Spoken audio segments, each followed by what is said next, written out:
Bueno, muy buenos días a todos y a todas las personas que están acá en el salón audiovisual y las personas que nos están viendo por el canal de YouTube. Hoy vamos a iniciar con el tercer día de estos cursos de preparación para el Ceneval y vamos a iniciar el día de hoy con la materia de Derecho Agrario y el maestro que nos expondrá este interesante tema es el maestro Miguel Ángel Uribe, a quien le agradecemos mucho su disponibilidad, que fue como casi de un día para otro. Le agradecemos mucho que esté acá, que haya hecho un hueco en su agenda y que nos colabore con esta parte importantísima de la preparación para este examen, que por cierto ya es el día de mañana. Entonces, sin más preámbulos, le damos la bienvenida y le cedemos el uso del micrófono al licenciado. Muchas gracias. Muchas gracias, maestra Laura. Con todo gusto, en lo que yo pueda hacerles útil. Pues siempre ha sido para mí un placer, un privilegio estar en esta mi casa también de estudios, aquí, como ustedes saben, egresado, y poder aportar lo poquito que su servidor haya acumulado durante este tiempo de conocimientos en Derecho Agrario, y sobre todo para esta causa tan bonita que es prepararse para su examen profesional, su examen Ceneval, y sabiendo que ha habido resultados muy buenos en las generaciones que les anteceden y les pusieron entonces también el reto de superarlos, también muy importante, pero me da gusto que se den cita para esta preparación. Pues bueno, entiendo que es un curso para repasar Derecho Agrario, para prepararse con un repaso de los temas, y los reactivos del examen Ceneval entiendo que también son un tanto prácticos ya, de resolver, de analizar, de comprensión, ¿no? Como ya saben los que tomaron clases conmigo, la pirámide de la taxonomía de Bloom, que habla de conocimiento, comprensión, aplicación, análisis, síntesis y la capacidad de crear. Entonces, entiendo que los reactivos del Ceneval los invitan a desarrollarse hasta la comprensión y aplicación del conocimiento previo. Entonces, lo que les propongo es que comencemos primero con el repaso de algunos conceptos, de algunas figuras teóricas del derecho agrario, y una vez que nos sintamos ya en materia sobre estos conceptos, que los traigamos de nuevo presentes, hablemos de un poquito la practicidad o la aplicación del derecho. ¿Está bien? ¿Sí? Ustedes mandan, acuérdense. Y con mayor razón que se dieron cita, pues la disciplina que mostraron debe ser atendida. Bueno. Ok. El derecho agrario sabemos que es en buena o mayor medida de origen histórico, ¿verdad? Hace muchos años el derecho agrario casi se impartía con pura historia. Pero si bien es cierto, es importantísimo y fundamental la historia, desarrollar o entender los orígenes, el derecho agrario pues es un derecho vigente, aplicable en la actualidad. Entonces vamos a retomarlo. ¿De dónde surge el derecho agrario? Vaya, ¿qué es el derecho agrario? Lo agrario, dicen las fuentes literarias, lo agrario es lo relativo a la tierra. Y le damos también un énfasis de tierra a la tierra campesina, a la tierra agrícola, ¿verdad? Entonces, ¿por qué?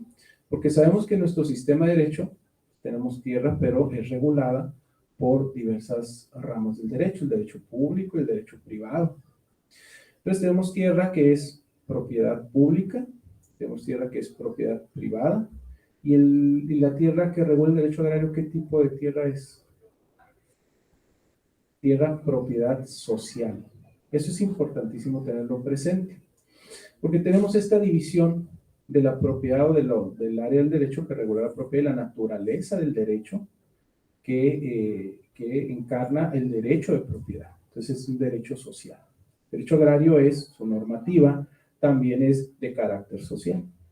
Vemos el término social en el derecho agrario muy presente.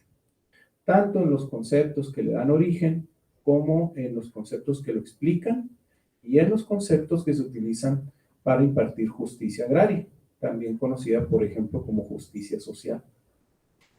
Hay otras áreas del derecho que también son sociales, como por ejemplo el derecho laboral. ¿Y eso qué implica?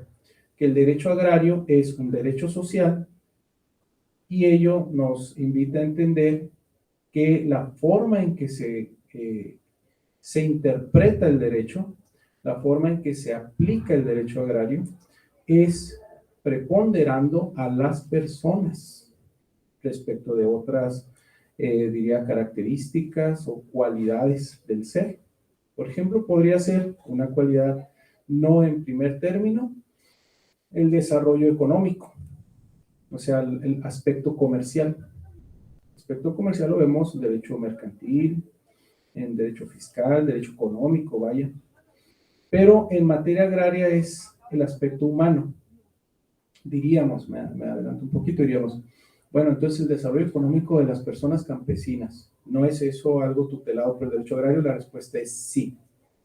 Sí, y se incorpora, sobre todo recientemente, con los modelos económicos, con una marcada tendencia a partir del 92, de la reforma del 6 de enero del 92, con una marcada tendencia a, diríamos, agregar o volver parte del sujeto de derecho agrario su desarrollo económico.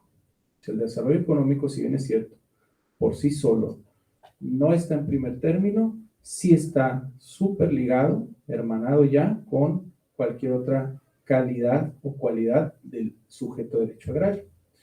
No obstante, para dejar un poquito más claro, a lo que va el carácter social es a regular a las personas y luego todo lo que beneficie a las personas, ¿verdad? ¿Me puso una visita ahí? No, ahorita le quito. Entonces tenemos esta primera conclusión en el repaso: el derecho agrario es una rama del derecho de corte social.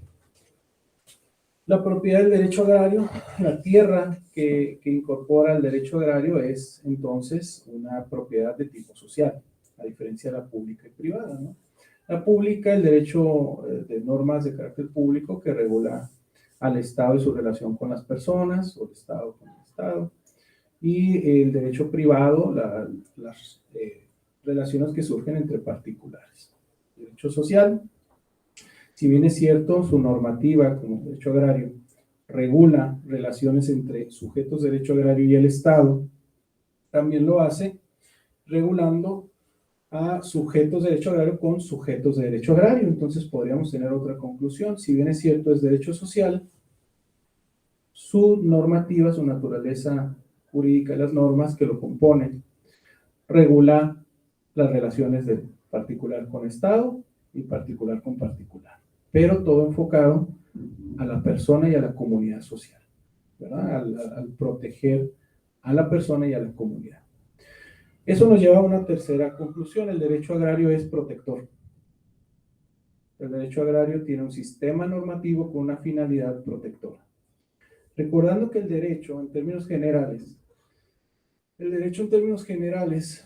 ¿qué definición utilizamos muy común en nuestra carrera?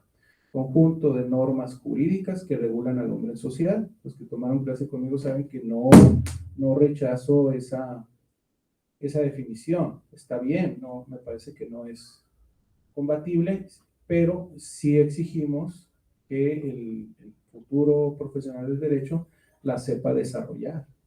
Es una síntesis. Entonces tenemos que desarrollar qué es conjunto de normas, de qué tipo de normas, de carácter social, que regulan al hombre en sociedad o a la persona, si lo queremos adecuar, pues a qué personas, sujetos dedicados a la actividad primaria, o sea, al campo, a lo agrícola, a lo ganadero, a lo forestal, a la producción del campo. Entonces, ¿qué personas? Sujetos agrarios. Y si que lo regula en sociedad, ¿verdad? Conjunto de normas que regulan al hombre en sociedad o a la persona en sociedad, que son heterónomas, coercibles y bien otras clasificaciones, pero si lo dejamos así, que regula a la persona, entonces estaríamos hablando, primero en términos generales y luego en derecho agrario. En términos generales, que el derecho es una ciencia, es una un conjunto de postulados que fueron diseñados del hombre para el hombre con el ánimo de regular a la persona en su interacción con el grupo. ¿Por qué? Porque si no nos regulamos con nuestra interacción hacia el grupo, entonces estaría la aplicación subjetiva de cada individuo de decir, yo hago esto porque a mí me parece que es lo correcto. Como sociedad, llega un momento de la evolución en la que dijimos, no podemos dejárselo al arbitrio de una persona porque su sistema de ideas, su sistema de valores y principios puede ser diferente al del otro y la reacción puede ser no aceptada por el grupo. Decidimos establecer un conjunto de reglas para convivir en sociedad. Ese conjunto de reglas es lo que nos regula en sociedad. Ahora, en materia de derecho, bueno, regula al hombre, a la persona en sociedad. Bueno, ahí está la clave, porque regular a la persona en sociedad es regular ¿qué? Pues su actividad dedicada a la explotación de la tierra agrícola, aunque parezca pleonasmo, a la tierra campesina, a la tierra del campo mexicano, llamándose en 3 principales rubros según su naturaleza: agrícola, ganadera y forestal. Entonces, tenemos ahí, según su naturaleza, pueden ser agrícola, ganadera y forestal. Por eso le llaman lo agropecuario, no sé si lo han visto en memes, ¿no? Que está muy agropecuario, o es agropecuario, y lo relativo al campo y a las cuestiones de los animales de ganado y granja, ¿no? Que es una actividad de explotación, una actividad primaria, le llamamos. Entonces, vemos que derecho agrario es igual que el término derecho general, pero está enfocado con una característica primordial, que es derecho social, que es un derecho proteccionista a este grupo de individuos y que es relacionado con una actividad de explotación de la tierra. Entonces está muy hermanado y tenemos dos principales líneas en materia agraria. La línea del conjunto de normas que regula a la persona y a las cosas. O sea, regula a individuos dedicados a esa actividad de explotación, de desarrollo económico, y al tipo de propiedad o a la tierra. Esto es clave, porque si bien es cierto el derecho no está encaminado a las cosas, sino a las personas, las cosas sí definen si el derecho agrario se va a aplicar. Lo voy a decir en palabras más simples. O sea que dependiendo de la tierra, nos va a decir si es derecho agrario o no es derecho agrario. Entonces, uno de los consejos que doy es que cuando vayan a analizar un asunto, oiga maestro, es que mire, me dijo la persona o el cliente esto, lo otro, le digo, ¿qué tipo de tierra es? No, pues es que no sé, parece que es ejido, parece que es propiedad privada, no sé. Por ahí debemos de comenzar. Por ahí, ¿por qué? Porque según la tierra, es saber si lo va a regular el derecho agrario, traigo un compendio, una compilación agraria, el derecho agrario o el derecho civil, como norma, conjunto de normas de derecho privado, o a lo mejor hasta derecho público, si a lo mejor donde se asentaron es una tierra propia del Estado, ¿verdad? Como ente. Entonces, dependiendo la naturaleza del inmueble, el bien inmueble, será la regulación que le va a aplicar. Entonces, vemos cómo está bien hermanado, o bien, diríamos, indispensable el análisis o la forma de analizar estos dos, diríamos, elementos: persona y cosas. Propiedad social, sujetos de derecho agrario, ¿verdad? Ahora hablo en relación a la protección. ¿Por qué el derecho agrario es digamos, un área del derecho tendiente a proteger? Lo que hablamos, la ciencia propone que los sujetos de derecho agrario deben de ser considerados, en primer término, como sujetos en un grado de desventaja. Es complejo eso, ¿no? Sobre todo porque venimos de una tira de materias donde nos enseñan a interpretar a las normas, a conocer el derecho, a aprender de las resoluciones de la justicia en un ámbito de igualdad y equidad. Tenemos muy presentes los conceptos de igualdad y equidad. Pero ¿qué sucede en el derecho agrario? ¿Por qué me dice, maestro, es proteccionista? ¿Eso qué significa? ¿Cómo que van a proteger a los individuos? Pues, en ese caso, el derecho debería proteger a todos. Sí, el derecho protege a todos. Pero podríamos entonces decir, en materia de derecho agrario, la protección a los sujetos de derecho agrario es tendiente a ponerlos en una condición de igualdad. Maestro, pero es que lo otro, no, Lo otro es considerar que los individuos comparecen al ejercicio de sus derechos y cumplimiento de sus obligaciones en condiciones de igualdad. En materia agraria, lo que sucede es que se deberá considerar la posibilidad inminente de que los sujetos estén en grado de desigualdad, así de cajón. Entonces, las autoridades, los profesionales del derecho, las personas encargadas de impartir justicia agraria, deberán, a partir de esa premisa, atender a los sujetos de derecho agrario. Esa desventaja, dicen, está expresada en tres principales rubros. Los sujetos de derecho agrario son considerados en desventaja en temas educativos, en temas culturales y en temas económicos. ¿Qué significa esto? Que se habrá de considerar que un sujeto de derecho agrario tiene desventaja en cuestión de su educación, su nivel educativo y su capacidad de discernimiento, en concepto cultural, concepto de la cultura, cultivo de la mente, en un concepto también de un acervo general de las circunstancias y de las cosas, y en capacidad económica, ¿verdad?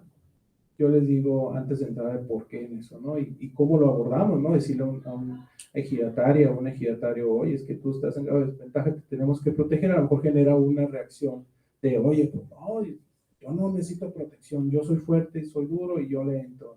Me queda claro porque son gente luchadora, tremendamente. Y gente a veces con mucho más acervo, a pesar de no haber tenido instrucción educativa.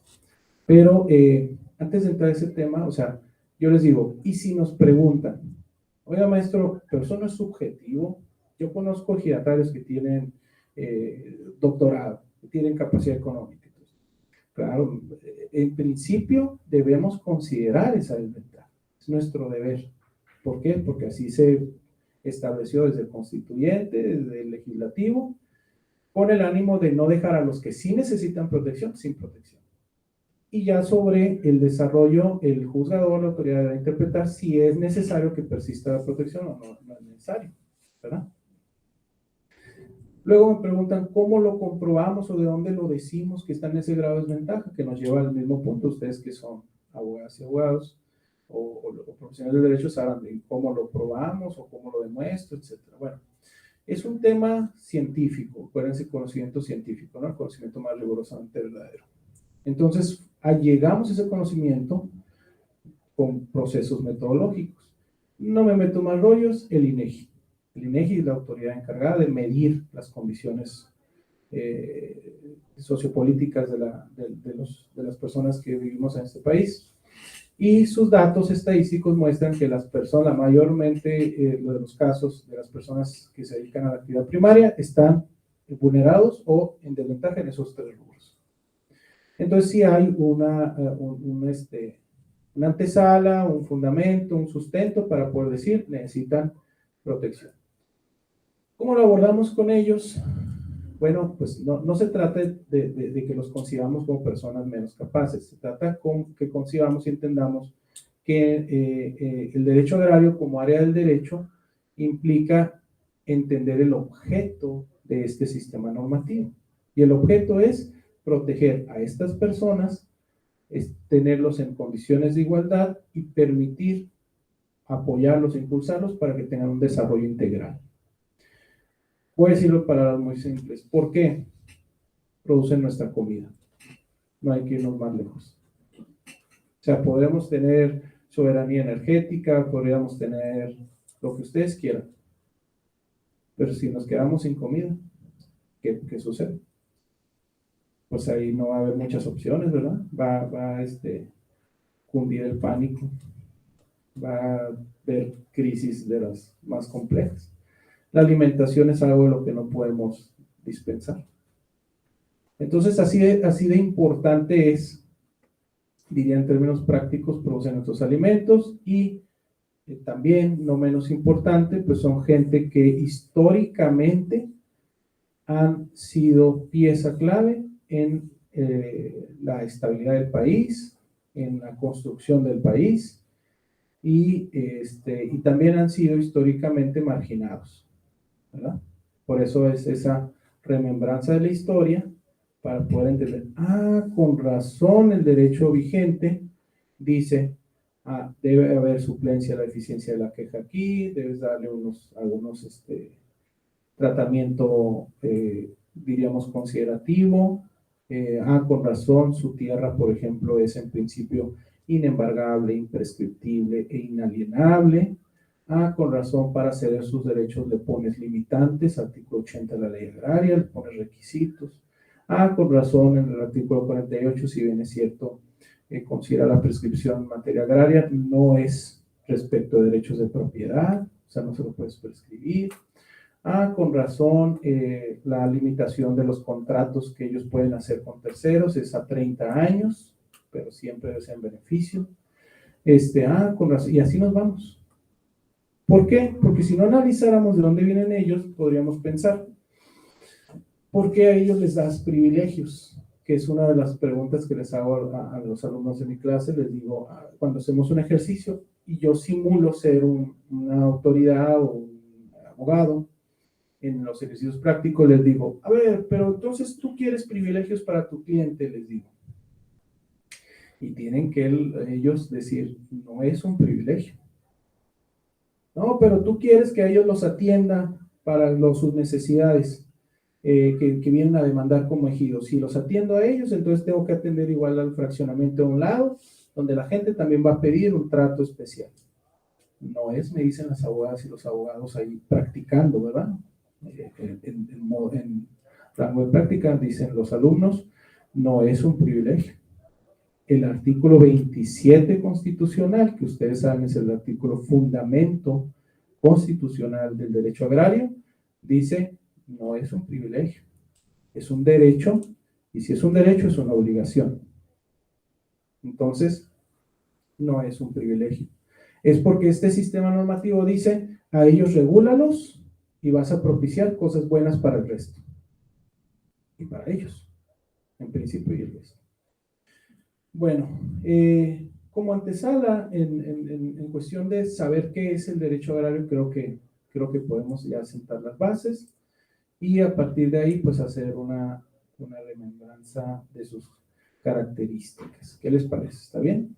¿Sí? Bueno, características. El derecho agrario, además de ser social, además de regular personas y cosas, personas específicas y cosas específicamente definidas, además es un derecho autónomo. Derecho autónomo. Y eso implica también ciertas características de los órganos que participan en la implementación de este sistema normativo llamado derecho agrario. El derecho agrario es autónomo. Y la autonomía la propone, por ejemplo, Gerardo N. González Navarro o Isaías Rivera en el derecho agrario.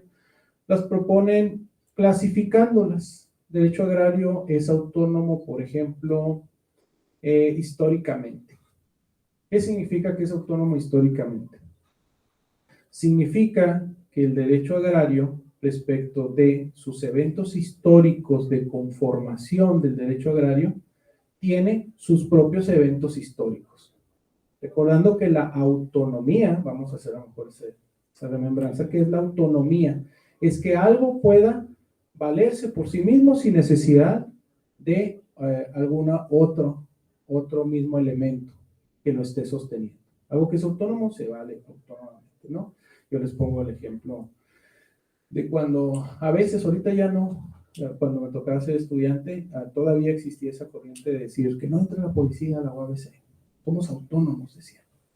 Y pues yo como alumno, sí que no entre o no, saben que los jóvenes traemos o traían, digo, si soy o no soy joven, todavía no sé, pero como jóvenes traemos el no, la policía, ¿no? Es una cuestión histórica lo de la policía, sobre todo por eventos muy dolorosos que tenemos como país. Pero creo que la seguridad pública no está supeditada a nadie más que al Estado. Entonces, la universidad no puede desarrollar seguridad pública porque no es ese su objeto. Entonces, bueno, analizábamos eso y decimos, bueno, la UABC, su tema es su propio desarrollo, su propio objeto. Y ahí analizamos y decimos, ok, la autonomía es esa parte. En materia de derecho, el derecho agrario es autónomo. ¿Por qué? Que no necesita de otras ramas del derecho. similares o hermanadas para su propio desarrollo. Derecho agrario como materia es ese y no necesita, existe y ahí está. Y la manera de clasificarlo son esas: histórica, legislativa, económica, didáctica, científica, jurídica. Entonces vamos a repasarlas. Histórica tiene sus propios eventos históricos que llevaron a que se conformara el derecho agrario. Por ejemplo, un evento histórico que conformó el derecho agrario, icónico, tanto que, por ejemplo, Luis Maceo hoy titulan un libro, El derecho agrario revolucionario, la Revolución Mexicana. La Revolución Mexicana, como movimiento civil, político, bélico, la Revolución Mexicana nos trajo, entre otras cosas buenas y también dolorosas, como la pérdida de hermanos y hermanas luchando por ideales, nos trajo un impulso que le dio toda la sustancia al derecho agrario mexicano. Entonces, la Revolución Mexicana es un evento histórico principal en la conformación de derecho agrario. No es el único, ni el primero o el más antiguo, pero es fundamentalmente aquello que le dio la sustancia al derecho agrario desde mi perspectiva, secundando a los autores que cité y algunos otros. La Revolución Mexicana es un evento histórico. Tiene un evento histórico que conformó el derecho agrario. ¿Qué otro evento histórico? Pues la época de las leyes de reforma. Benito Juárez, Comonfort, Lerdo de Tejada, entre otros ilustres, que también participaron. Ponciano Real, por allá del 24.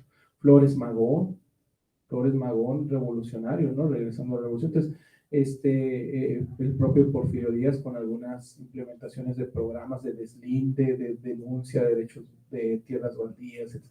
Todo eso son eventos históricos. La propia primera ley en materia agraria, la ley del 6 de enero de 1915.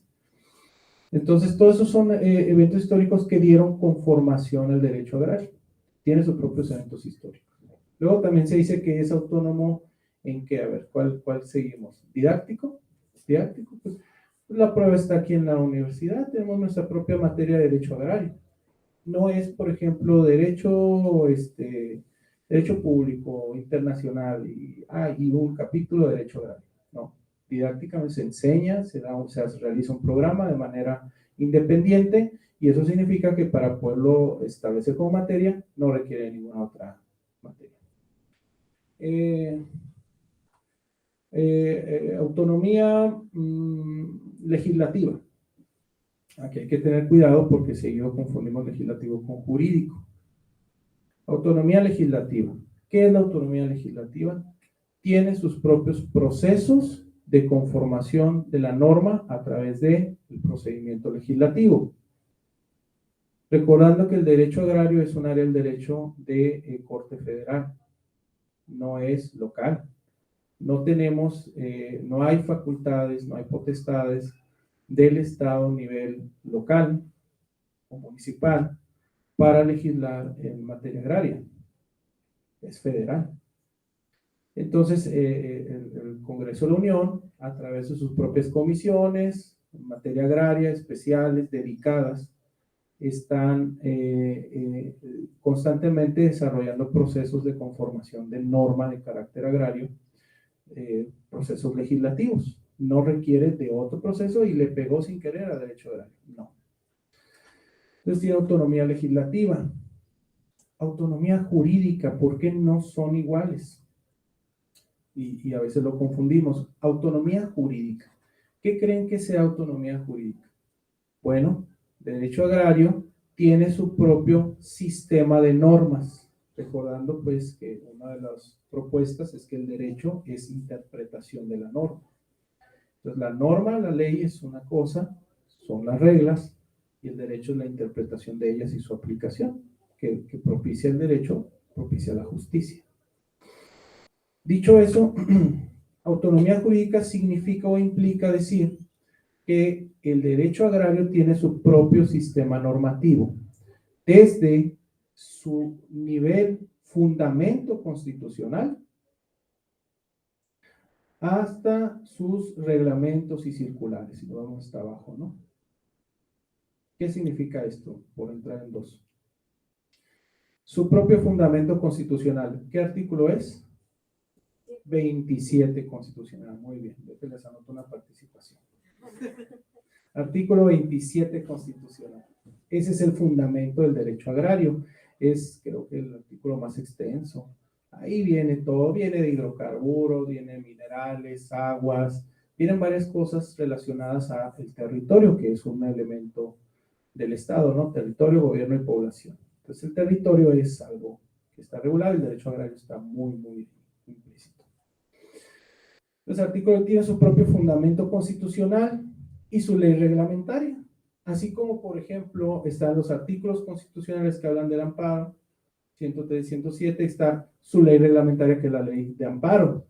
Hay un artículo 27 constitucional, hay una ley reglamentaria que es la ley agraria. Es una ley reglamentaria, la ley agraria, la que tenemos aquí, que es la ley reglamentaria del artículo 27 constitucional. Entonces, el derecho agrario no se sirve de otros ordenamientos de otras materias, se sirve de su propio sistema normativo, tanto constitucional como reglamentario. ¿Qué otra autonomía? ¿Cuáles dijimos? Autonomía, por ejemplo, en materia sociológica, ¿no? Que no mencioné, pero creo que Isaías Rivera es el que lo menciona. Sociológica, pues que este sistema normativo está enfocado a un sector social debidamente identificado y distinguido de otros sectores sociales, que es la clase campesina, ¿verdad? La gente dedicada a la actividad primaria al campo. Entonces ahí tenemos esa distinción, ¿verdad? No es un grupo que se estudia en base a otros grupos. Autonomía económica, ¿no? Bueno, el derecho agrario a partir del 92, ustedes saben que en el 92 presidía el expresidente Carlos Salinas de Gortari, que traía un modelo neoliberal, diríamos, política socioeconómica relacionada a la globalización del mercado, la apertura del mercado. Con el Tratado de Libre Comercio se abrió y ya empezó a haber interacción en buena medida con otros países, etc. Entonces cambió la faceta, la cara del derecho agrario. Entonces, en materia económica, el derecho agrario sí tiene tanto la necesidad como la dedicación de desarrollar programas económicos de manera individual, independiente, generando con ello una autonomía en materia económica. O sea, se les debe dar el tratamiento a este sector en materia de políticas económicas, también de manera individual, distinguido, separado de otros y con un tratamiento único para el sector agrario. Entonces, no necesita de otras áreas, sino en materia económica es totalmente autónomo. ¿Me faltó alguna? No, ¿verdad? ¿No? Entonces, cerrando, es autónomo y se clasifica esta autonomía en relación a estas características, ¿no? Económica, legislativa, jurídica, didáctica, sociológica, histórica.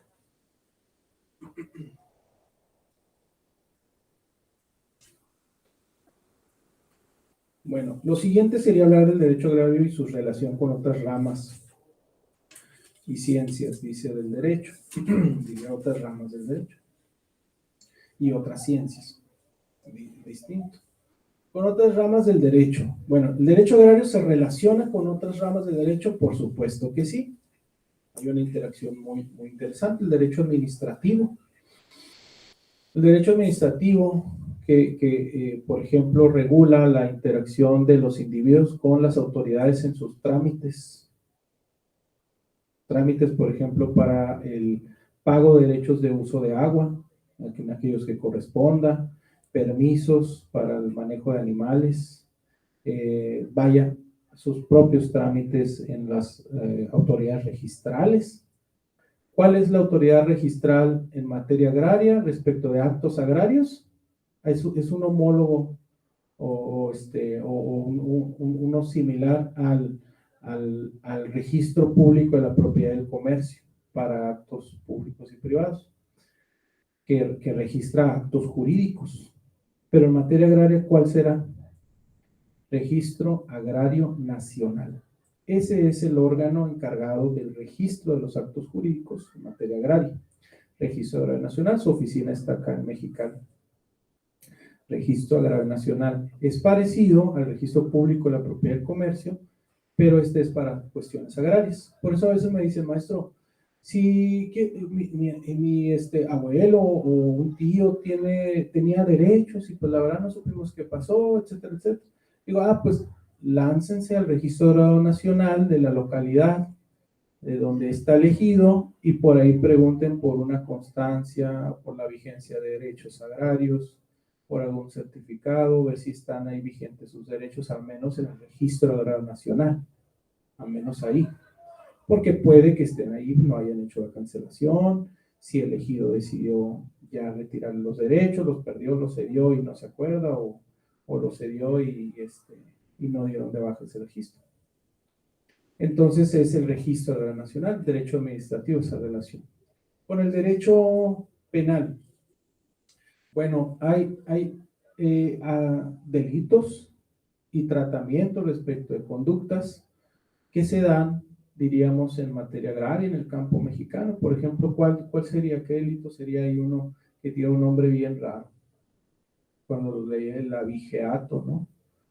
El robo de cabezas de ganado, el abigeato, ¿no? Que se da mayormente. Hay una especificación sobre la portación de armas y cuáles armas se pueden portar dentro de un territorio ejidal, de una propiedad ejidal. ¿Por qué? Porque los ejidatarios, pues regularmente los ejidos son cientos o miles de hectáreas, unas extensiones grandes, no se puede tener la misma oportunidad de cuidarse y protegerse, que es un derecho constitucional, y también explica ahí en qué casos podrán traer armas dentro del ejido, ¿no? Portar armas y qué tipo. En materia civil, por ejemplo, en la materia civil federal o procesal civil federal, la aplicación supletoria de la ley. En materia agraria, se estableció que habrá de operar la aplicación supletoria de la ley, trayendo consigo normativa procesal civil federal, o no local, federal. Entonces, la aplicación supletoria de la ley en materia agraria se da de normativa procesal civil federal. Entonces, existe esa relación. Que aquí debo hacer un paréntesis por lo abierto de este curso, les digo, y eso, ¿verdad? Porque es una remembranza del derecho agrario, cosas que ustedes ya estudiaron, ya las vieron. Entonces no las desarrollo como a lo mejor debiera si fuese una clase. En materia de aplicación supletoria hay criterios que establecen lo siguiente, o sea, hay una regla y una delimitación. No podemos tratar de importar, de traer adentro del derecho agrario figuras que no existen en la normativa de derecho agrario. Pues en palabras más simples. En la cuestión de la aplicación supletoria, si la normativa agraria no disponía de esa figura, no podemos incrustarla del derecho civil federal. Tiene que existir la disposición en materia agraria para querer traer una aplicación supletoria, el cómo lo vas a materializar. No de que, pues hay esto, pues que en el derecho civil existe esta figura, la quiero traer aquí. No, han determinado los juzgadores que si no fue voluntad del legislativo, regular e imponerle a los sujetos de derecho agrario tales o cuales circunstancias normativas, no se las puedes imponer tú como juzgador. No puedes pasarte por encima la facultad exclusiva del legislativo y tú imponer nuevas figuras como juzgador a partir de lo que te pida alguna de las partes en juicio. Entonces, tiene que estar ahí para que se pueda importar el cómo lo vas a hacer o cómo lo vas a materializar. Es la aplicación supletoria de la ley. Su relación con el derecho, el derecho constitucional o de amparo. Bueno, en materia agraria, los sujetos de derecho agrario sí aparecen en la ley de amparo. Por ejemplo, el ejido el ejido tendrá cierta consideración en materia de amparo para interponer las demandas de amparo en contra de actos de autoridad que afecten sus tierras, ¿verdad? Los sujetos de derecho agrario también. Entonces, pues existe ahí una relación con esos sistemas ya normativo de otra materia, ¿no? Con el derecho fiscal. Existen algunas normas de derecho fiscal, prerrogativas o incluso exenciones de impuestos en tratándose de los sujetos de derecho agrario. Por ejemplo, la primera venta, o sea, cuando un ejidatario adopta el dominio pleno de su porción de tierra y la enajena o la vende, considerada la primera venta, si entra dentro de esa clasificación, está exenta de impuestos o contribuciones federales, entre otros tratamientos que tratan de aliviar o impulsar el desarrollo de la actividad económica de los sujetos agrarios. Con otra relación con otra materia, a ver cuál me falta. Mercantil. ¿Pueden los sujetos de derecho agrario formar parte de sociedades con fines o objetos mercantiles o comerciales? La respuesta es sí. A partir del 92, esta reforma icónica del 6 de enero de 1992, como emulando la fecha de la primera norma del 6 de enero de 1915, el expresidente Carlos Salinas de Gortari propuso que los ejidos ya puedan conformar sociedades mercantiles. Los sujetos de derechos agrarios pueden asociar sus esfuerzos con fines comerciales, tratándolos de poner en la condición para desarrollarse económicamente. Al menos eso creemos que era la finalidad, ¿verdad? Y eso implica y otros actos jurídicos relacionados a eso. Pueden, por ejemplo, aportar como garantía el usufructo de sus parcelas. El usufructo, no la propiedad ni el derecho respecto de esa tierra, sino el usufructo. El derecho real no, pero sí el usufructo.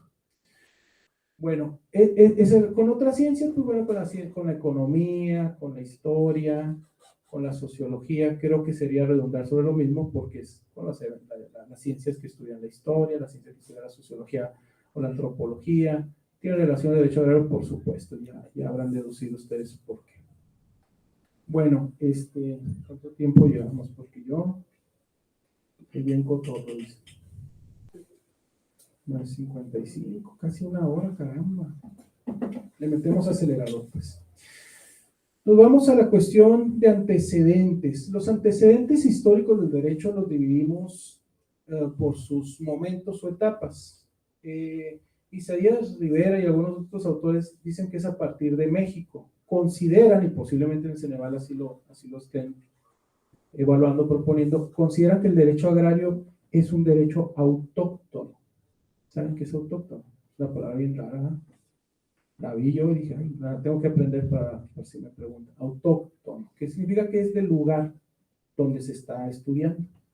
O sea, autores estudiosos consideran el derecho agrario como que es de aquí, de México, es de nosotros. Y yo creo que sí hay bases, ¿eh?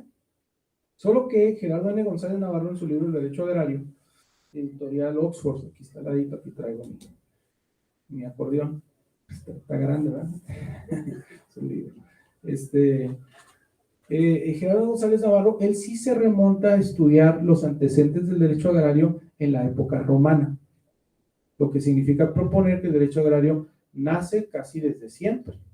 Y en la época romana, la civilización cuyo derecho estudiamos en esta facultad como fuente o estructura de nuestro sistema de derecho mexicano, pues dice Gerardo N. González Navarro, el derecho agrario se estudia con sus antecedentes desde la época romana. Bueno, vamos a estudiarlo de manera más completa. Si bien es cierto, el derecho agrario sí puede ser autóctono, yo creo que sí hay que estudiar los antecedentes de la época romana. Entonces, antecedentes del derecho agrario, época romana, época prehispánica en nuestro país, México independiente, Revolución Mexicana, son los antecedentes del derecho agrario. Lo voy a repetir. época romana, época prehispánica, México independiente y Revolución Mexicana. Esos son los antecedentes del derecho en nuestra, diríamos, materia de derecho agrario. En la época romana, bien, puntos así rapiditos. ¿Qué resaltamos del estudio de la época romana? Uno es que es la propiedad. Para los romanos, y creo que para nosotros es igual, la propiedad es la facultad dada al dueño de una cosa para que éste haga con ella, saque utilidad, lo que desee, sin más limitaciones de los que la ley le impone, de Gerardo N. González Navarro. O sea, la propiedad es una facultad, es un derecho. Yo siempre digo a los alumnos, la propiedad es algo intangible, no lo puedes tocar. Aunque a veces vemos que decimos, salte de mi propiedad, o esta es mi propiedad, y tocamos las cosas, la propiedad es un derecho, es una facultad que se ejerce sobre cosas materiales, los inmuebles y los muebles. En este caso, en materia de derecho agrario, ¿se tiene el derecho de propiedad? La respuesta es sí, no siempre. El derecho estaba medio abstraído en el Estado, el derecho de propiedad estaba como que retenido, y de repente a partir del 92 se les dice, tienen el derecho de propiedad. Entonces, en materia agraria, ¿se tiene el derecho de propiedad? La respuesta es sí. ¿Quién? Los ejidos. El ejido como persona moral es el propietario, lo dice el artículo 27. A los ejidatarios corresponde el derecho de uso y aprovechamiento, pero la propiedad es del ejido. Entonces, de la antigua Roma sacamos que la propiedad es la facultad de una cosa. Después de la antigua Roma vemos cómo se desarrolló la propiedad. Estaba el ager romanus, que es la tierra de Roma. Después se generó una figura que es el ager publicus, que es tierra pública, y luego el ager privatus, que es tierra privada. Son como nuestros ancestros de la propiedad territorial del país, luego la propiedad pública y la propiedad privada. Y bueno, ¿qué pasó? Que en la antigua Roma, ustedes pueden ver ahí, hubo problemas agrarios. ¿Qué sucedió? Que se le podía permitir a la gente pagar y tener derechos sobre la tierra, pagar y tener tierra, y empezó a haber un gran acaparamiento de tierra, de propiedades, en manos de los que podían pagar, y los que no podían pagar, las personas que nacían y no nacían con la capacidad de pagar, se fueron quedando sin acceso a la tierra. Y eso generó una acumulación y problemas sociales, derivó incluso, podríamos decirlo, en esclavitud, de gente que, oye, yo nací hace unos años y resulta que no tengo y ni tendré oportunidad. Ese fue un problema agrario. ¿Cómo lo trataron de atender? Diversas formas. Una de ellas la ley Licinia, leyes impulsadas por Tiberio Cayo Graco, que implicaban la limitación de tierra que podía tener una persona. Limitarlos en la tenencia de la tierra, no proliferaron y generó más problemas. Eso es lo que sacamos de la antecedente romano. Vamos a la época prehispánica, analizando dos civilizaciones, los aztecas y los mayas. Además de que por ahí sí vienen Ceneval esos temas. La época prehispánica. Bueno, analizamos estas dos civilizaciones, más o menos proponen que en los mayas, una civilización muy exitosa, muy fructífera, tenían un sistema de organización. Algunos autores dicen que les daban unas porciones, otros autores dicen había tierra dividida por clase social, que era la clase noble y el resto, ¿verdad? El llamado Mayapán. No había susceptibilidad de propiedad privada o no como la conocemos, y básicamente existía un derecho llamado de primeros ocupantes. O sea, el primero que ocupaba, pues era el que tenía derecho a usufructuar.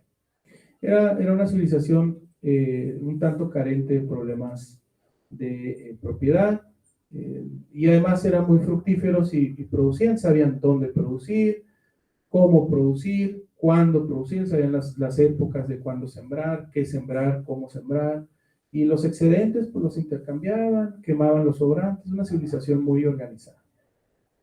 Entonces no existía ahí como que la función de la propiedad privada como tal. La época, la civilización azteca, muy similar. Ahí toda la propiedad era del Tlatoani, del rey, el señor Sin, el monarca. Toda la propiedad era de él, la llamada in res potestas, la potestad plena solo la tenía él. Y había destino a sus tierras según las funciones sociales que tenían los individuos. Por ejemplo, la tierra de los guerreros, la tierra sacerdotal, las tierras destinadas al culto religioso, a los templos, las de las figuras similares a los ayuntamientos. Y existía una figura que utilizamos mucho en estudio llamada el calpulli o el calputlay, que eran las tierras, una figura económica de producción agrícola muy interesante. Este tipo de unidades se le asignaban a los individuos que deseaban ser partícipes económicamente en la sociedad y eran muy organizados en la forma de explotarlas, en la forma de obtener de ellos frutos y en la forma de contribuir también al centro del gobierno. Entonces, tiene una organización que sabemos nosotros que derivó en una metrópoli enorme, ¿no? Los aztecas estaban muy organizados, muy exitosos también en las cosas que hacían, ¿verdad?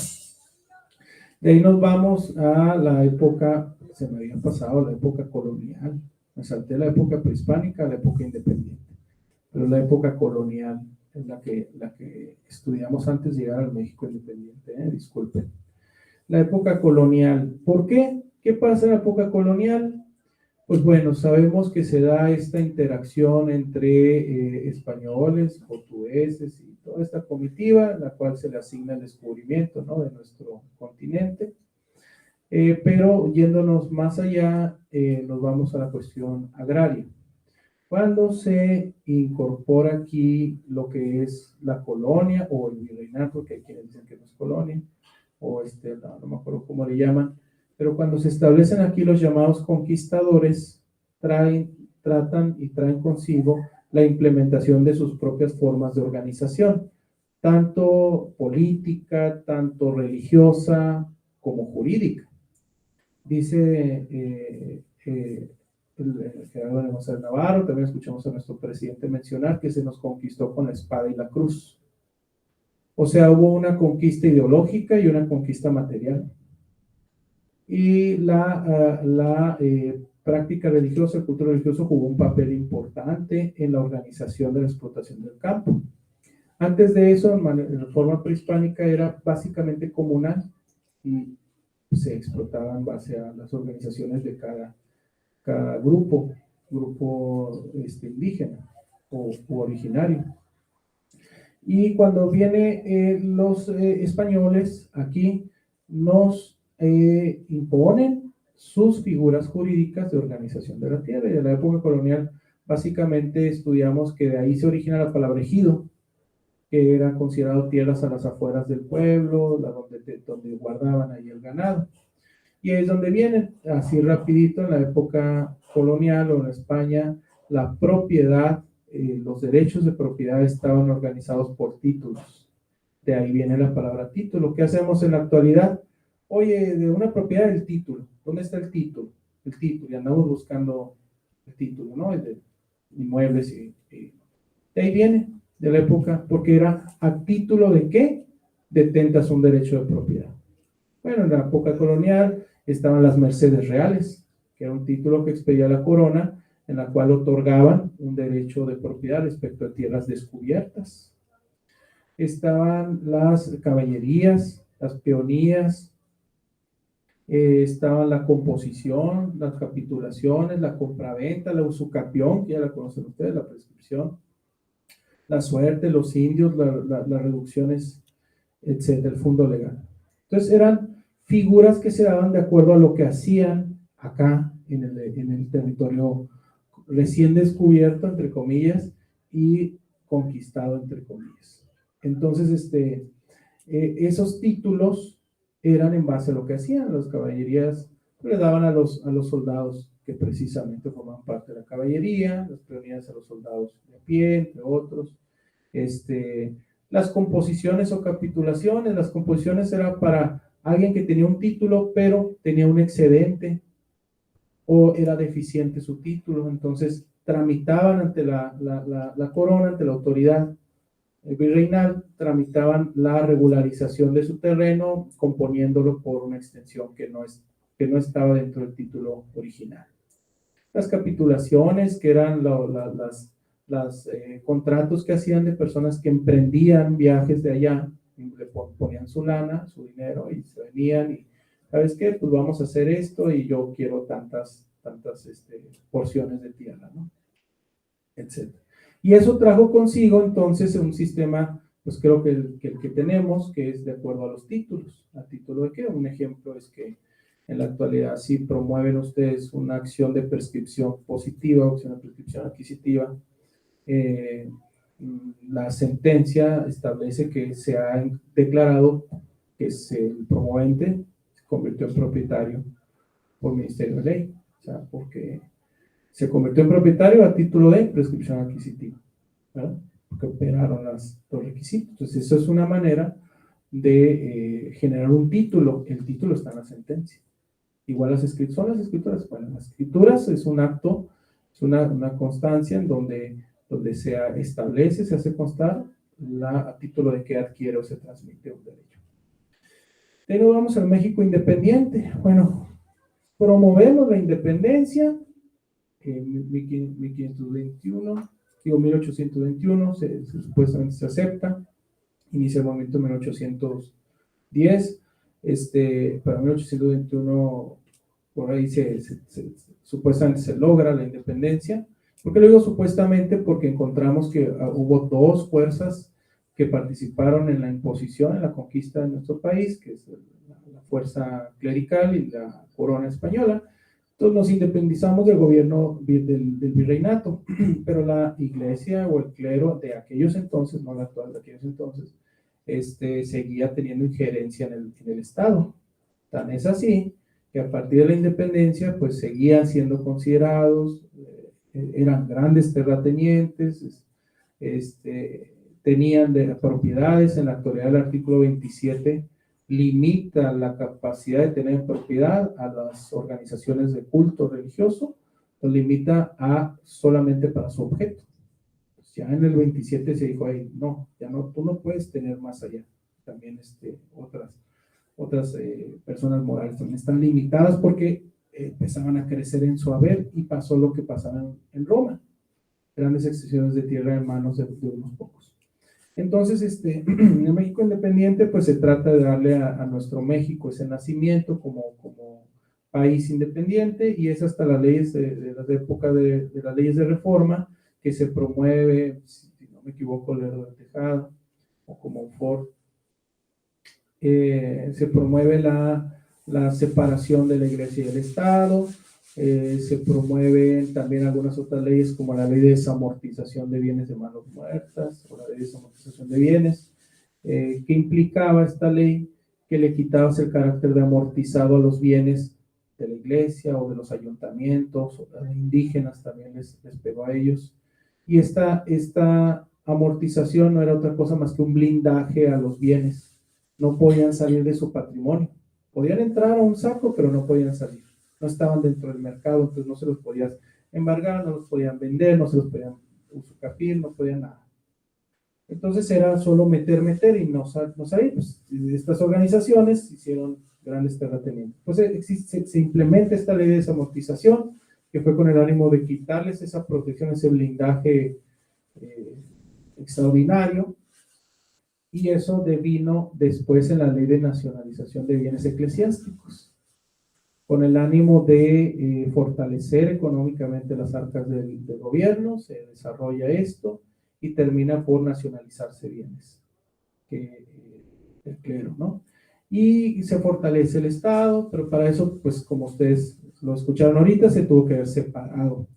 Entonces, de ahí nos vamos, pues, Porfirio Díaz, el expresidente Porfirio Díaz,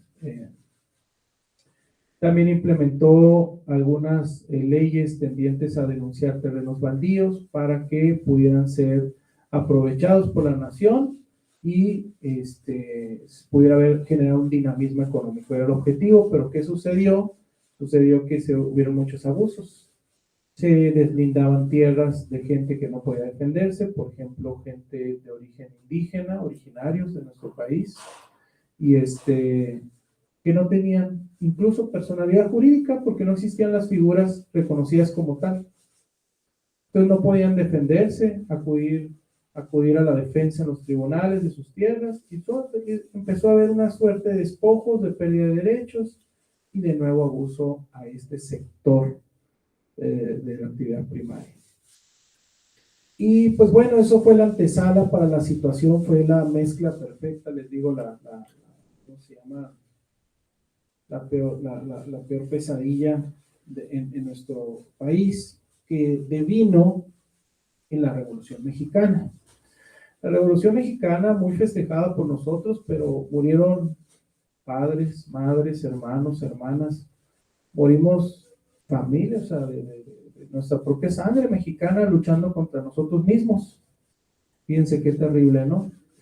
Se festeja con el ánimo de, obviamente, el ideal de la lucha, pero representó pues algo muy complejo. Imagínense, ¿cómo debíamos de haber estado en México las condiciones como para que alguien dijera, pues prefiero morir luchando que vivir de rodillas, ¿no? Es una frase que se le atribuye a Villa y a Zapata, dos figuras agraristas o revolucionarias y agraristas Zapata.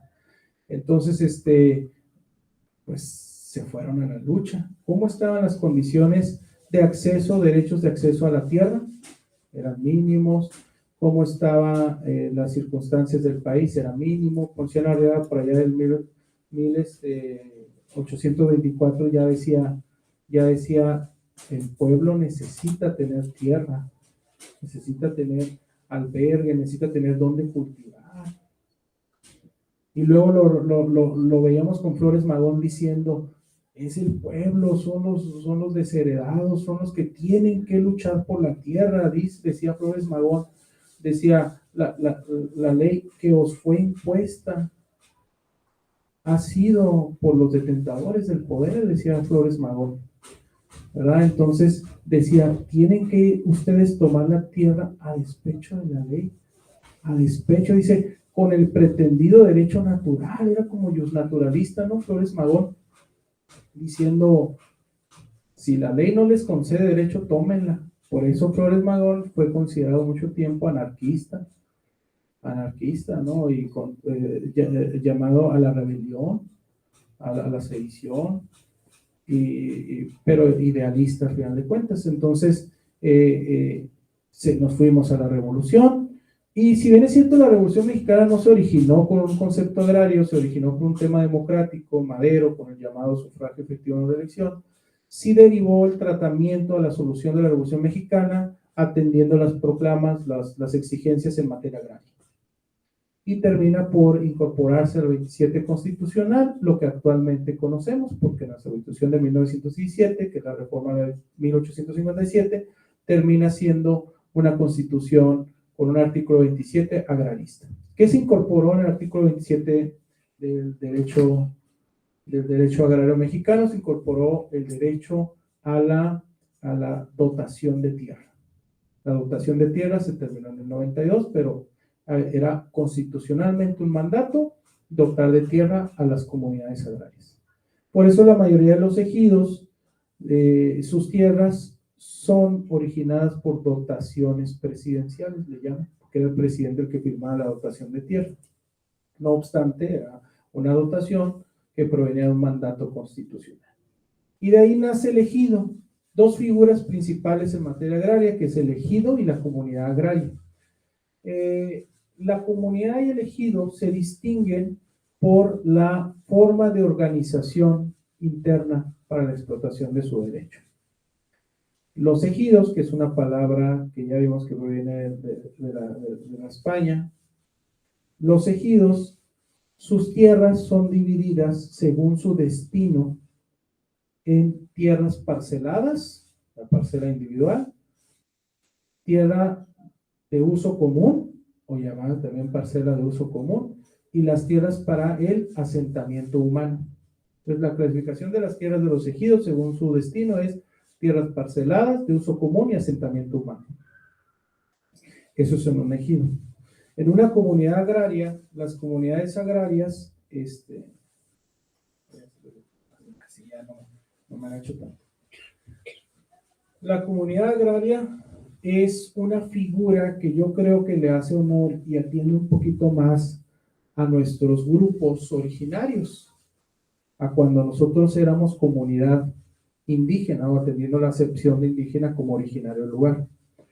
Entonces, comunidad agraria es más para responder con la necesidad de regular jurídicamente a una comunidad más de tradiciones aquí originales. Entonces, en la comunidad agraria, la explotación o la división es de tipo comunal. ¿A cuál se parece la comunidad agraria? A nuestra forma de organización en la época prehispánica. ¿A qué se parece el ejido? A la forma de organización de la madre patria, la España, ¿no? Que importa las figuras, donde sí hay división y sí hay posibilidad de explotación individual, la parcela individual, y donde hay posibilidad de explotación comunal, la parcela de uso común. Y donde hay tierras destinadas para el desarrollo urbano, el desarrollo de las personas, que son los asentamientos humanos. Vamos a ir un poquito más al ejido, porque la comunidad pues es similar, nada más que la explotación es comunal. Un ejemplo está en los nombres de los órganos internos. Un ejido tiene órganos internos. Un ejido es una persona moral, personalidad jurídica y patrimonio propio, como cualquier persona moral. Pues tiene una personalidad jurídica, existe como en el mundo del derecho, como persona moral, y tiene un patrimonio, es donde entran sus tierras. La comunidad agraria igual. Pero la diferencia está en lo siguiente, por ejemplo, un ejido, si es una persona moral, no es una persona física, necesita órganos para vivir. Entonces, esos órganos internos de un ejido son los siguientes. El órgano supremo, el mero, la Asamblea General de Ejidatarios. Es el órgano supremo, que es el donde todos, instalada la asamblea válidamente, en tiempo y forma y lugar, está instalada y ahí está constituido su órgano democrático y supremo, que es la Asamblea General de Ejidatarios. Luego el otro órgano es el Comisariado Ejidal. El Comisariado Ejidal, también conocido como mesa directiva, el Comisariado Ejidal es el órgano de administración, de representación legal y de ejecución de acuerdos, ¿verdad? Gestión administrativa. El Comisariado Ejidal, como órgano interno, tiene las funciones de representar legalmente, de hacer la administración y de ejecutar los acuerdos. ¿De quién? De la Asamblea General de Ejidatarios, que es la que decide democráticamente, ¿verdad? Y su otro órgano es el Consejo de Vigilancia. El Consejo de Vigilancia es un grupo también de personas que tienen la función de vigilar los asuntos del ejido, la actuación del comisario ejidal y dar cuenta a la asamblea y también hacer lo que la asamblea le instruye en sus funciones de vigilancia. La comunidad agraria tiene lo mismo, nada más que se llama, en vez de comisario ejidal, se llama comisariado de bienes comunales, ¿no? La Asamblea General de Comuneros, en vez de Asamblea General de Ejidatarios, Asamblea General de Comuneros. Por eso les digo, es muy similar, el tratamiento es análogo. Bien, nos vamos al ejido entonces. El ejido, regulado por el derecho agrario, es este conjunto, esta agrupación reconocida en el sistema normativo que tiene como el objetivo generar una vida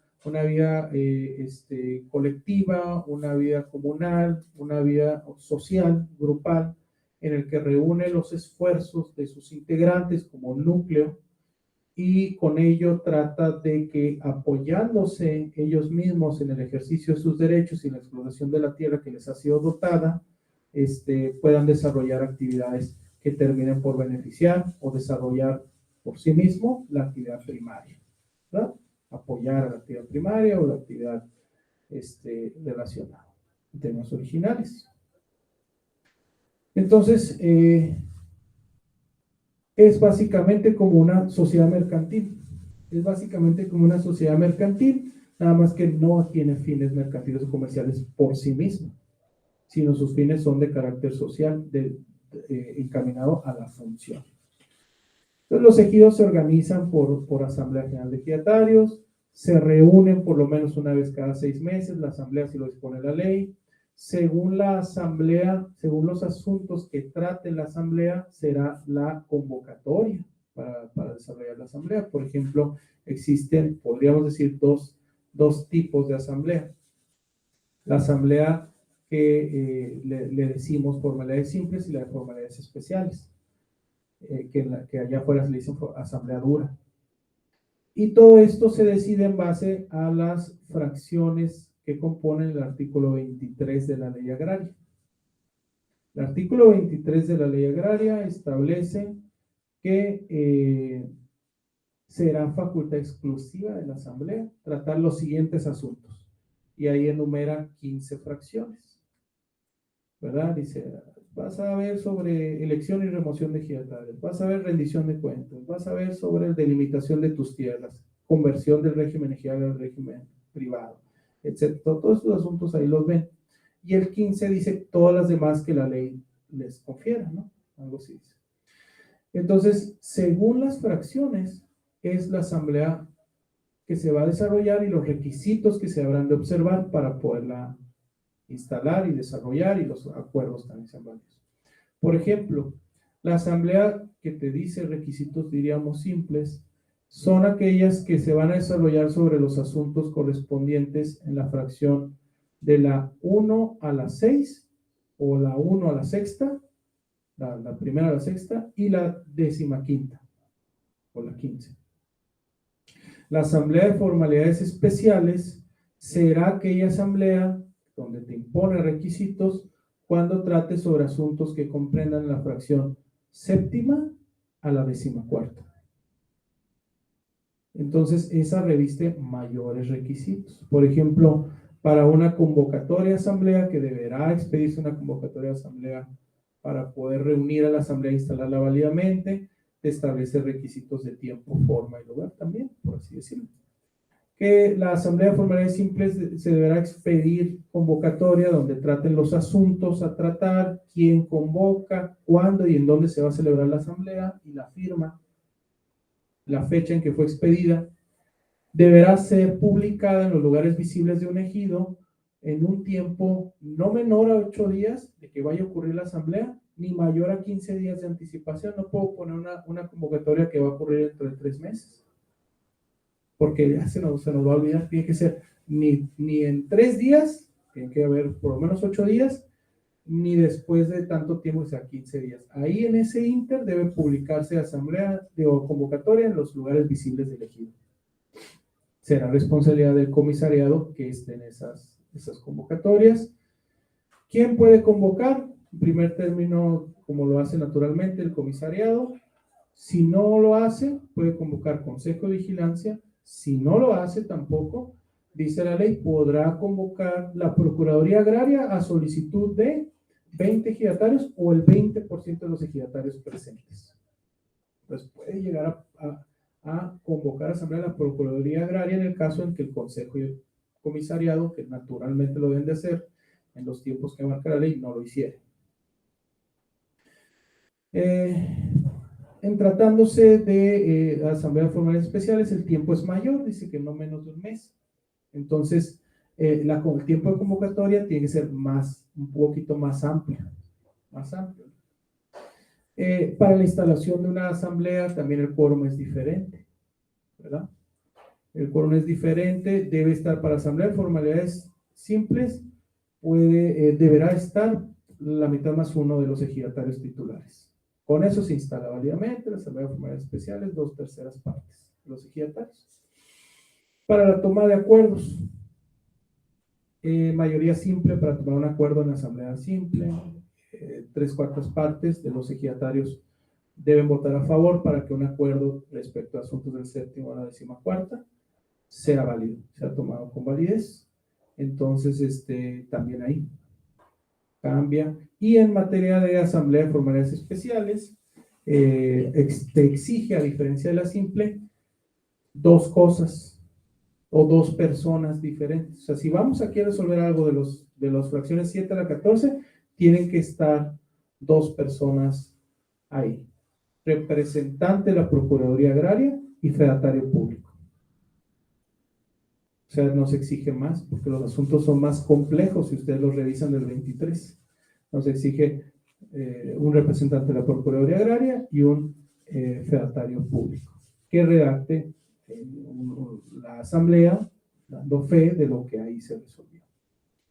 Y en el caso de esos asuntos se deberá inscribir en el Registro Agrario Nacional el acta de asamblea. Los ejidos deben tener dos diríamos, asientos registales, por lo menos. El libro de derechos, donde están todos los ejidatarios que tienen derechos y a qué derechos les corresponden, y el libro de actas, que si bien es cierto, la ley nada más dice que se levantará un acta de cada asamblea, que la podrán firmar, la deberán firmar los órganos internos y los ejidatarios que lo deseen firmar.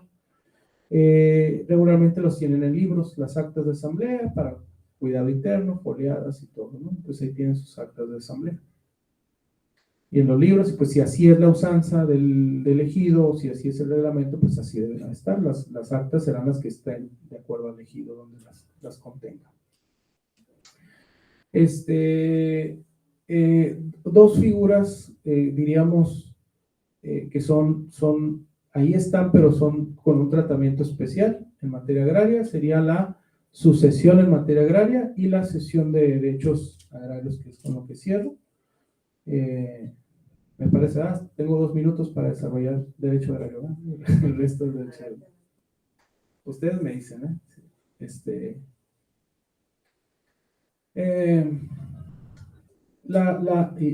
y bueno, la prescripción, ¿no? Pero la sucesión en materia agraria que contempla el artículo 17, 18 de la ley agraria, es importante aclararla o explicarla porque opera de manera similar a la sucesión del derecho privado, pero con especificidades que la hacen distinta. En materia agraria, ¿es susceptible de heredarse el derecho? Sí. La respuesta es sí. El derecho agrario es indivisible, es único, es un derecho agrario al cual le corresponden tales o cuales derechos derivados de uso y aprovechamiento. No se puede heredar en partes. Es uno. Su derecho agrario corresponde ok, este es tu derecho agrario. Los certificados de derecho agrario se dicen el numerito de identificación. Dice, este derecho agrario le corresponde tales o cuales otros derechos derivados. A la tierra debe ser fundamental tener derechos sobre tierra en un ejido parcelada o de uso común. Si no se tiene tierra parcelada de uso común, se pierde la calidad de ejidatario. Es una forma de pérdida de calidad de ejidatario. ¿Qué es el ejidatario? Dice la ley, hombre o mujer con derechos agrarios, derechos ejidales. Entonces, eso es lo único del ejidatario, con derechos agrarios, derechos ejidales. El ejidatario, como ustedes ven, es el que compone la Asamblea General de Ejidatarios. Es la persona física que compone la persona moral. El ejidatario es el centro de la regulación. El comunero es el centro, el pequeño propietario es el centro de la regulación en materia agraria. Entonces son por excelencia, diríamos, los sujetos de derecho agrario. No obstante, la ley también regula a otras personas que no sean ejidatarios, como son avecindados, como son posesionarios y otras personas que estuvieron cerca de él, o la familia del ejidatario. ¿Qué es el avecindado? Es la persona que ha residido en el núcleo ejidal por más de 1 año y le ha sido reconocido ese carácter. ¿Por quién? Por la asamblea o tribunal competente. ¿Qué es el posesionario? Persona que ha estado en posesión, que le ha sido reconocido ese carácter de tierras agrarias. El reconocimiento es clave, ¿verdad? Lo vemos. ¿Por quién? Por el órgano supremo del ejido, que es la asamblea, ¿verdad? Y en su caso, por el tribunal, en los casos en los que habrá de derivarse para allá, y diríamos, pues, dejarle a la potestad de un tribunal decida sobre la vida interna de un ejido. La vida interna de un ejido está protegida por la Constitución, pero habrá casos en los que el tribunal deberá decidir. Entonces, vemos esta figura, pero por excelencia es el ejidatario, ¿verdad? ¿El ejidatario puede heredar sus derechos? La respuesta es sí. Los puede heredar 2 formas, igual al derecho civil. La sucesión, diríamos, legítima, que es la que te establece la ley, y la sucesión testamentaria. En el caso de la materia agraria, es la llamada lista de sucesores. En materia agraria, la lista de sucesores es el testamento agrario. En la lista de sucesores, el ejidatario habrá de disponer un orden de preferencia. Hay unas casillas, es un documento que se puede llenar y presentar en el Registro Agrario Nacional para su debido registro, o se puede formalizar ante el fedatario público. Entonces, en esta lista de sucesores se pone el ejidatario. A mi falta, cuando yo muera, mi derecho lo tendrá Panchito Pérez. Entonces ahí le pone. Si no, entonces mi derecho lo tendrá María Rodríguez. Si no, o al revés, ¿no? Si no, entonces, si no está o no puede heredar. Posibilidad, ¿no? Si no está, entonces el que sigue. Es un orden de preferencia. Por eso se llama lista de sucesores, una lista de preferencia. Deberá ser uno, y si no ese es el otro, y si no ese es el otro. Pero no se puede, no es a los 5 o 4 que pongan, no se puede heredar así. Porque si no, imagínense, en un ejido está a lo mejor don Querendón, como con 18 hijos, y se muere, y de repente 18 nuevos ejidatarios en el ejido. Ah, caray, ya llegó toda la comitiva de don Querendón, y ahora son mayoría. No por eso, pero generaría un problema operativo. La razón es porque el derecho es indivisible y es una unidad por los fines del ejido y la funcionalidad del ejido de ser una persona integrada a un núcleo con una finalidad agrícola, ganadero, forestal. Entonces, pero nada más aún. Si no dispuso lista de sucesores el ejidatario, entonces se van a lo que la ley establece, que es el orden de preferencia en el artículo 18. Si no hay lista de sucesores, entonces dice la ley, habrá de ser preferido en el siguiente orden. Y pone en primer orden. ¿Vale? Aquí, si quiero opinar, adelante, está bien, ¿no? Pone orden de preferencia, dice, en primer lugar, si no está el ejidatario, el cónyuge. ¿Verdad? Si no está, entonces, concubino o concubinario. Si no está, entonces uno de los hijos. Ahí ya tenemos problema, ¿no? ¿Quién? ¿Cuál de los hijos? O hijas, porque hubo legislación, hubo reforma del 2022 y hijas se le impuso, porque no vaya a la persona creer que es nada más a hijos varones. Como acuérdense que trata sobre personas con cierto grado de desventaja, puede que haya una incidencia. Es decir, solo hijos, no puedo hijas. Puede incidir, pues es una reforma reciente, ¿eh? Entonces dice hijas o hijos, y si no, dice entonces un ascendiente. Y si no, entonces un dependiente económico del ejidatario, que ya hay criterios que establecen que no nada más es dependiente económico del ejidatario, sino, como en su caso, que fuera el ejidatario dependiera económicamente de la persona, tiene derecho a heredar. Parece un acto de justicia, es un ejemplo de una justicia social. Entonces, este orden de preferencias, ¿qué pasa cuando, dice la ley, existen varias personas con el mismo nivel o grado de derecho a heredar? Dice, bueno, en ese caso, lo que sucederá es que les van a dar 3 meses para que se pongan de acuerdo, y si no, se va a vender el derecho, se va a enajenar. Y el resultado ahora sí se va a repartir en partes iguales. Es más o menos decir, a ver, muchachos, ¿no? O por decirle muchachos a los hijos de la ejidataria o el ejidatario. Si no se ponen de acuerdo, olvídense del ranchito, de las tierritas. O es uno, como lo marca la ley, o no pasa nada, se reparten el dinero y ya deciden ellos si quieren esa consecuencia.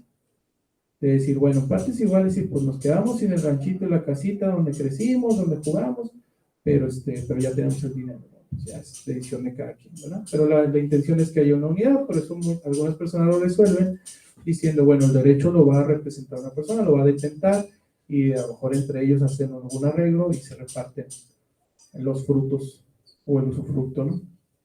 Pero conservan el derecho y conservan la tierra, por así decirlo, el derecho sobre la tierra. Lo otro que decíamos es en materia de prescripción agraria. El artículo 48 establece que se podrán prescribir derechos agrarios, pero son derechos agrarios, son derechos de propiedad, y a diferencia de la prescripción en materia civil, la posesión, la calidad de la posesión, no es en concepto de dueño, no tendría sentido, es un concepto de titular de derechos agrarios, ¿verdad? Y también le exigen algunos requisitos. La cesión de derechos agrarios contemplada, o enajenación de derechos agrarios contemplada por el artículo 80 de la ley agraria, nos establece requisitos también, que que deberá hacer la cesión ante 2 testigos, ante fedatario público por escrito, que se deberá notificar el derecho de preferencia que marca el 27, que también conocido como derecho del tanto, que implica que se deberá notificar a la familia del enajenante, si quieren ellos ejercer su derecho a ser preferidos en la adquisición de ese derecho que se pretende enajenar, ¿verdad? Y el aviso a elegido, el aviso elegido. Se les bastará que se les notifique a la familia del enajenante, al cónyuge, a los hijos, y si no expresan nada en un plazo de 30 días, se les tendrá por diríamos, precluido su derecho a la preferencia, y como que no les interesó y se habrá de haber cumplido con ese requisito. Lo mismo con el aviso al ejido. Y esa cesión, esa enajenación de derechos, dice la ley agraria, pues será válida. Uno de los requisitos es el avecindamiento.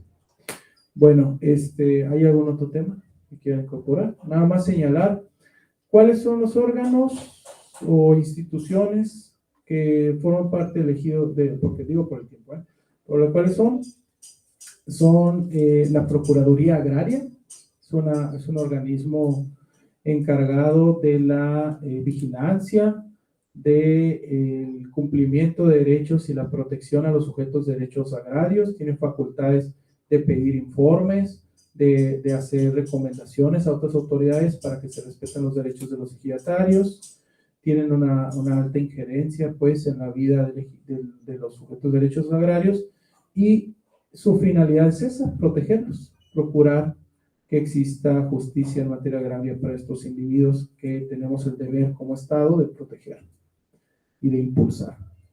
Después tenemos al Registro Agrario Nacional, como ya dijimos, este organismo encargado del registro y documentación, de la custodia de documentos donde consten actos jurídicos relacionados a la materia agraria.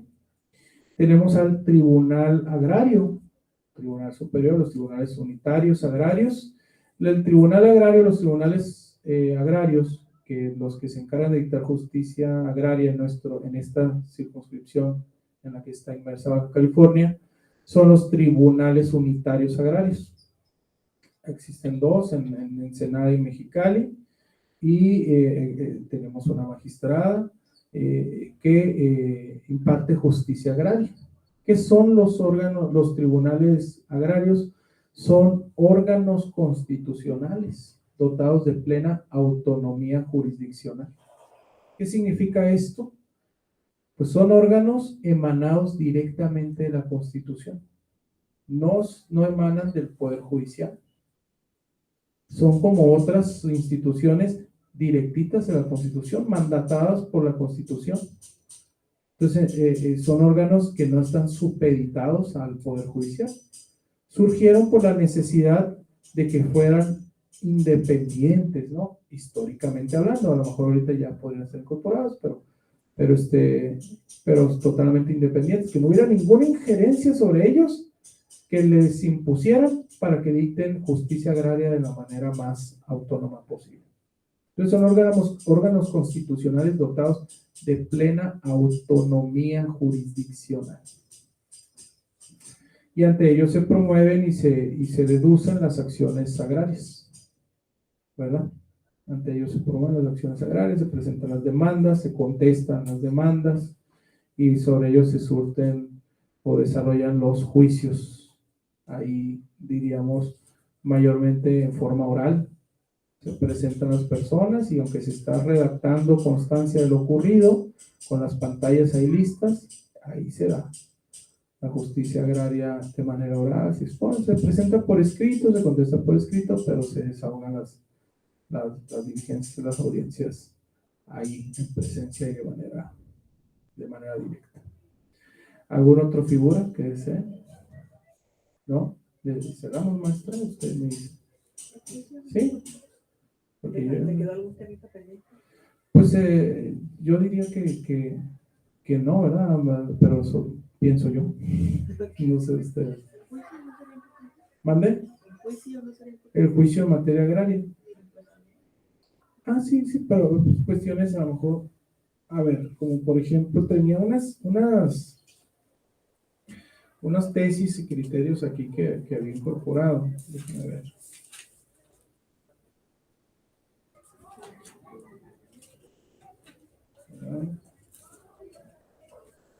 Que nos pueden ayudar a orientarnos sobre asuntos de agraria.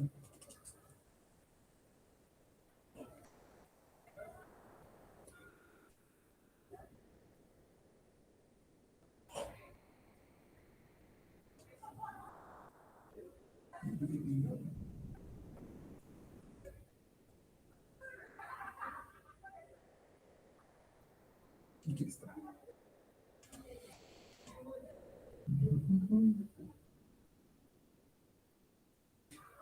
Por ejemplo, hablamos de las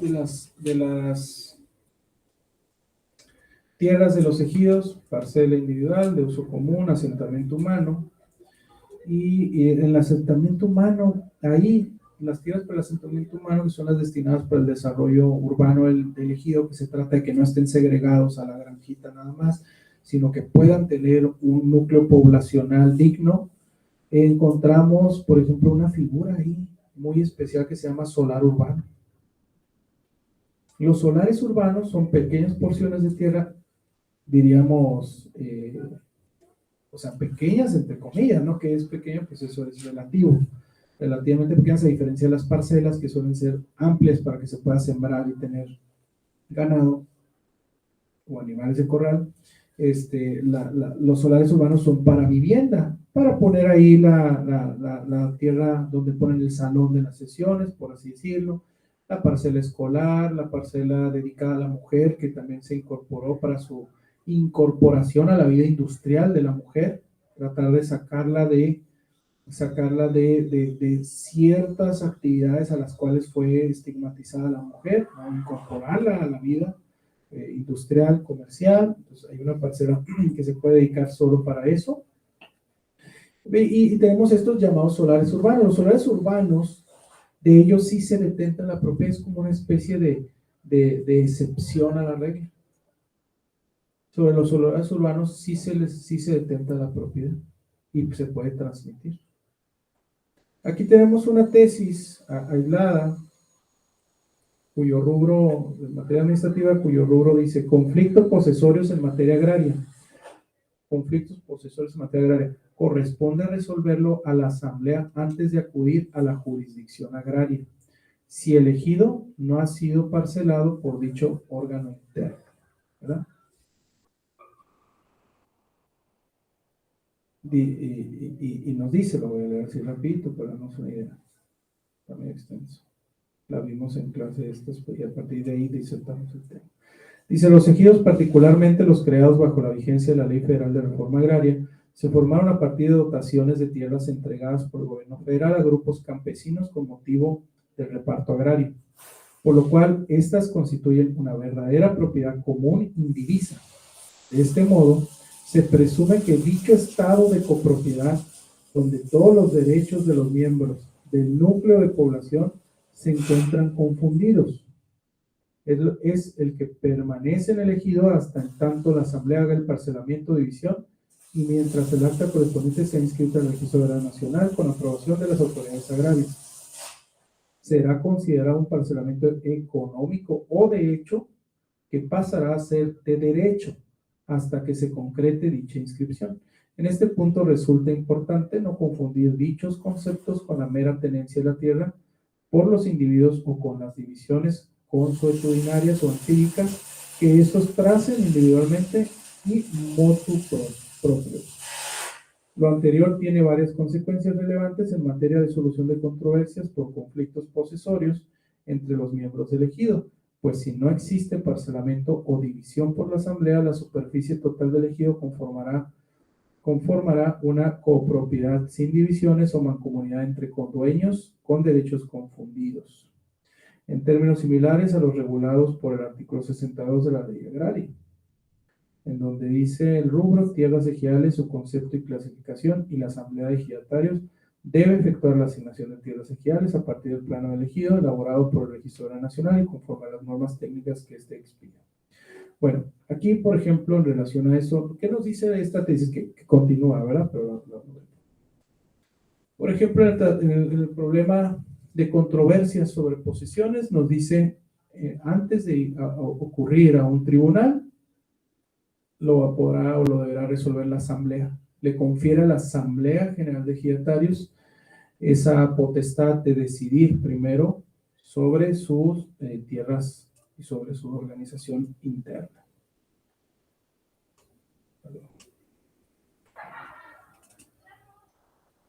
Esta sobre solares urbanos.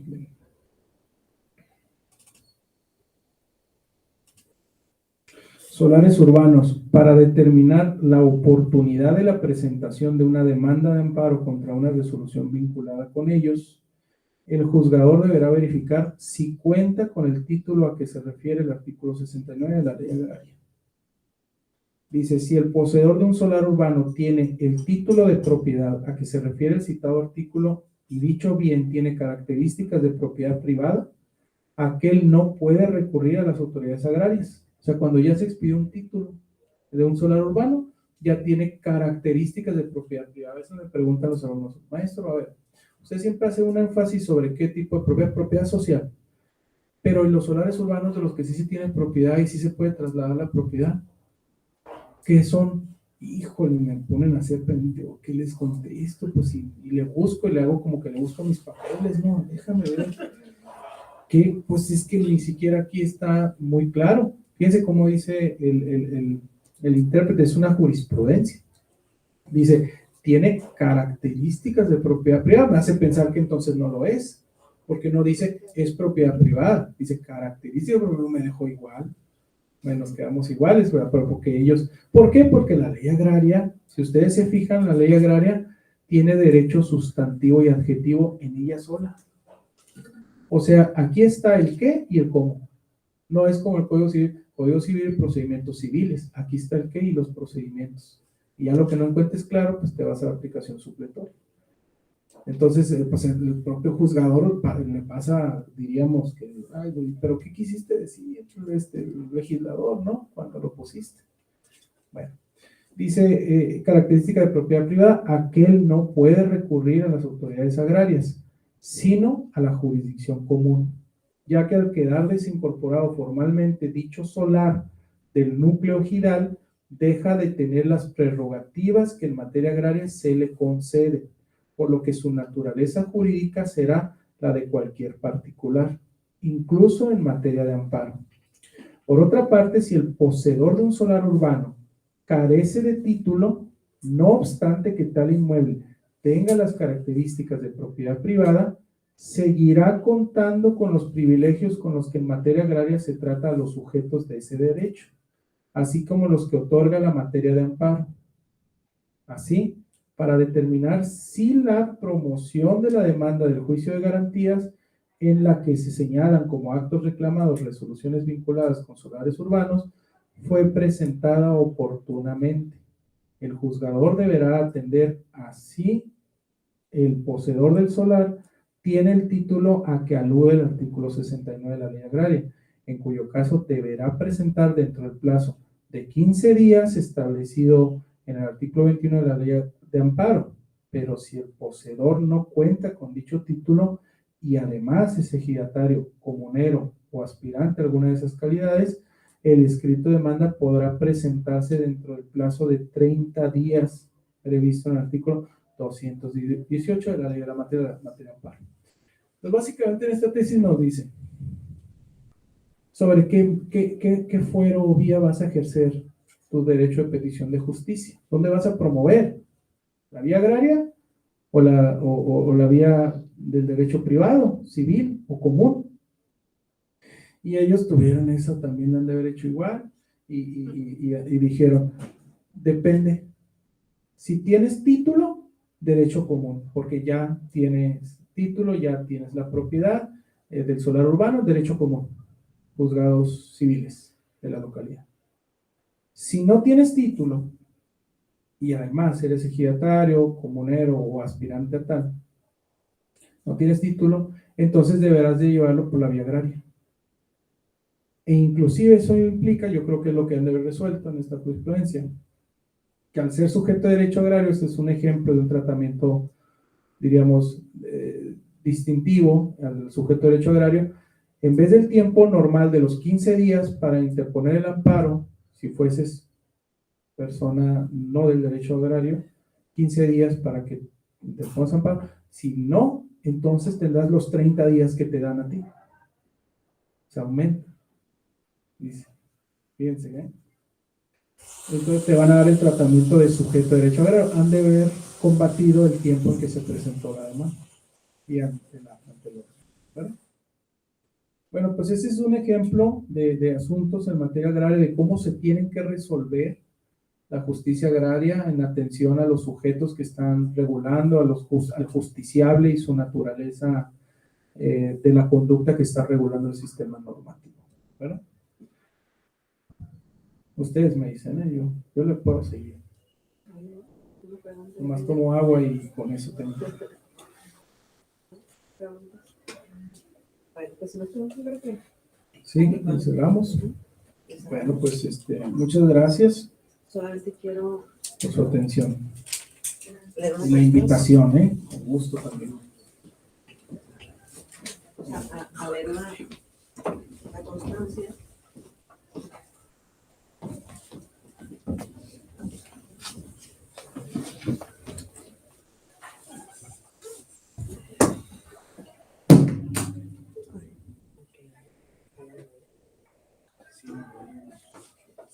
Sí. Se escuchaba raro y no sé.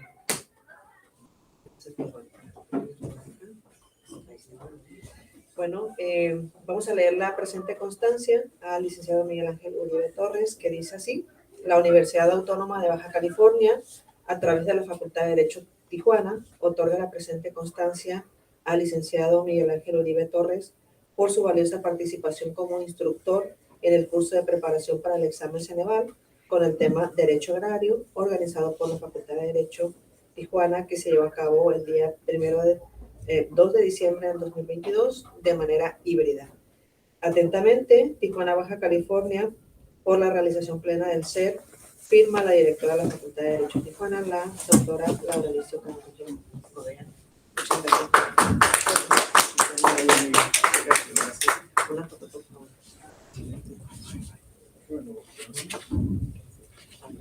Excelente, claro.